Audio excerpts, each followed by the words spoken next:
Hello पापा पाए लगे तनी खूब कनकनाल रहो बियाह करे ला पतोहिया के घरे त लियावो पापा हमर पापा काहे रोता देखो ना जरा से बियाह क के लेके आ रहनी अनु वो अब दूसरा के संग भाग गइल पापा का कहले भाग गए हाँ ठीक भइल पर हमरा से कहत ले कि पापा कहले नी बियाह बाबा करो ए बेटा अब बुझाए अब तू मजा लेता सुनो ना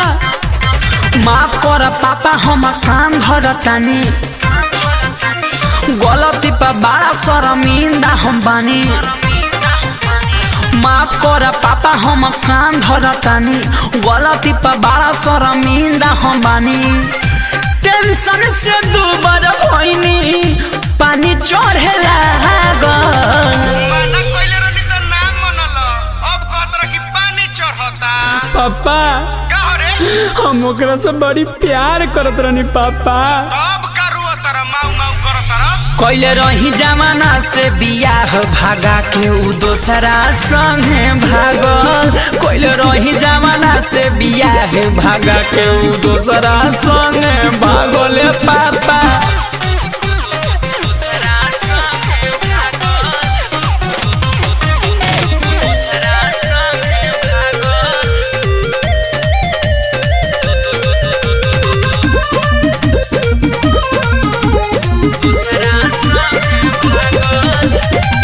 प्यार के निशानी हमर बड़वे ओकरा पेट में हम नाही जननी खोटे बाटे ओकरा नेत में हे पापा जानती तो बियाह ना करती भगा के लागत आवेला जब पापा घर कैसे आई साथी संघाती सब हमके चिढ़ाइए पापा ओकरे फिक्रिया लागे हो ही जाए पागल ए पापा हमरा प्यार के निशानी ओकरा पेट में रहलक पापा अब उ खेत में गल बेटा पापा हम पापा बने वाला नहीं है और तू दादा हो पापा दादा हम बन गल बानी तहरा श्रद्धा पुरावला से हमर श्रद्धा ना पूरी ए बबुआ कैले रही जवाना से बियाह भागा के उ दोसरा संगे भागल कैले रही जवाना से बियाह ए पापा उ दोसरा संग सोई में भागल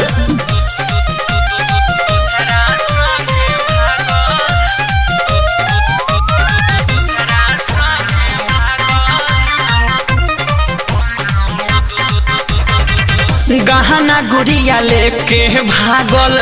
दुख बिया दे गईल लागता उल्टे उता दहेज हमसे ले गईल ए पापा इतना दुख बताई तरह से राहुल रसिक संग रहे ओकर चक्कर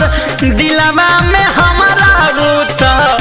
मार गईल टक्कर ससलाल याद रहे रात दिन जागर पापा अब हम घरे आवत नहीं अब दोसर बियाह करा दो अरे तोरा के कौन अपन बेटी दी रे कौन लड़की से बियाह कर लंगल उचर आनहर से हाथाना गिर गइल हमार लइका होके जाए बाबू कैले रही जमाना से बियाह भागा के उ दोसरा संगे भागल कैले रही जमाना से बियाह भागा के उ दोसरा संगे भागल पापा।